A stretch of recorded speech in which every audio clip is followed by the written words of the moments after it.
এই রমজান হলো কোরআন নাজিলের মাস। এই মাসে কোরআন নাজিল করা হয়েছে। আল্লাহ তাআলা বলেন, শাহরু রমাদান আল্লাযী উনজিলা ফীহিল কুরআন। এটা এমন একটা মাস যাতে নাজিল করা হয়েছে মহাগ্রন্থ আল কুরআনুল কারীম। এই কোরআনের কারণে রমজানের এত বেশি দাম। রমজানের সম্মান বৃদ্ধি পাওয়ার অন্যতম আর একটা কারণ হলো এই মাসে কোরআন নাজিল করা হয়েছে। এই মাসে কোরআন নাজিল করা হয়েছে, কোরআনের কারণে রমজানের দাম বেড়ে গেছে। সুতরাং যার সঙ্গে যত বেশি কোরআনের মর্যাদা, যার সঙ্গে যত বেশি কোরআনের সম্পর্ক হবে, তার মর্যাদা আল্লাহ তাআলা দুনিয়া আখিরাতে তত বেশি বৃদ্ধি করে দিবে।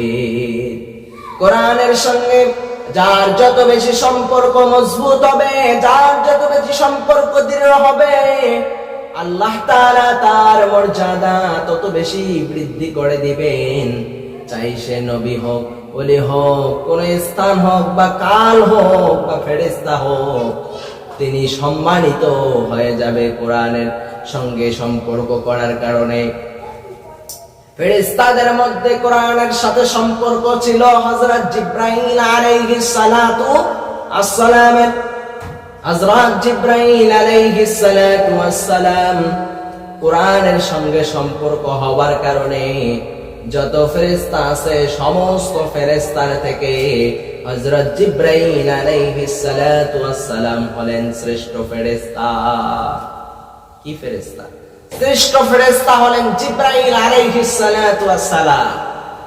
কিসের কারণে হলো? কোরআনের সাথে সম্পর্ক হওয়ার কারণে।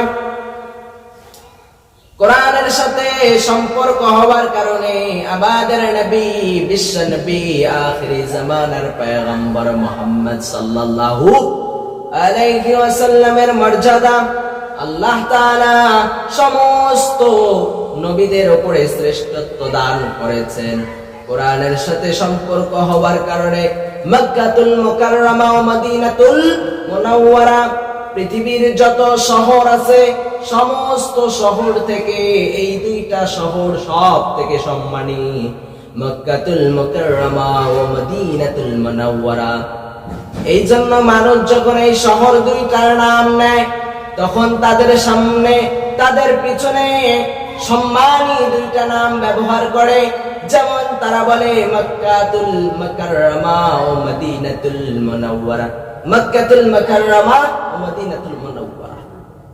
মুকাররমা শব্দের অর্থ হলো সম্মানী, আর মুনাওয়ারা শব্দের অর্থ হলো নূরের চটাই। কোরআন যেই জায়গায় আসুক সেই জায়গায় আলোকিত করে দেয়। কোরআন অন্ধকার যুগে নাজিল হয়েছে, জাহিলিয়াতের যুগে নাজিল হয়েছে, জাহিলিয়াতকে দূর করে দিয়েছে কোরআন।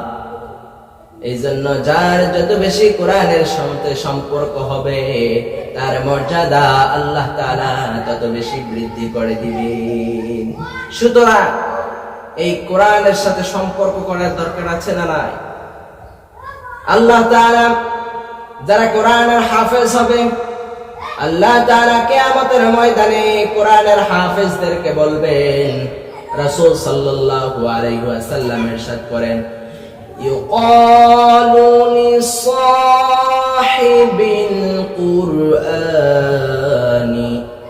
ইকরা ওয়ারতাকি ওয়ারাত্তিল কামা কুনতা তুরাত্তিলু ফিদ দুনিয়া فإن منزلك عند آخر آيات تقرؤها।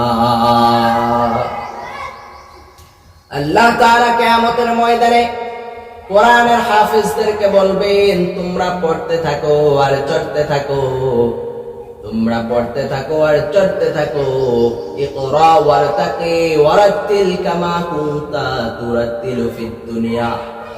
সহি শুদ্ধভাবে পড়ো, শুদ্ধ পদ্ধতিতে পড়ো, তারতিল সহকারে পড়ো, সুমধুর করে পড়ো। তোমরা যেমন করে দুনিয়াতে পড়তে, তোমাদের অবস্থান হবে আজ সেখানে যেখানে তোমাদের পড়া গিয়ে শেষ হবে। যেখানে তোমাদের পড়া গিয়ে শেষ হবে, তোমাদের অবস্থান হবে সেই জায়গার ভিতরে। কোরআনের হাফেজদেরকে আল্লাহ কিয়ামতের ময়দানে কত মর্যাদা দিবেন, কত সম্মান দিবেন, একটাই কারণ, কোরআন সিনার ভিতরে রাখার একটাই মাত্র কারণ, কোরআন সিনার ভিতরে আছে, এই জন্য তাদের মর্যাদা এত বেশি। এই জন্য আমাদের কোরআন শিক্ষা গ্রহণ করার দরকার আছে না নাই?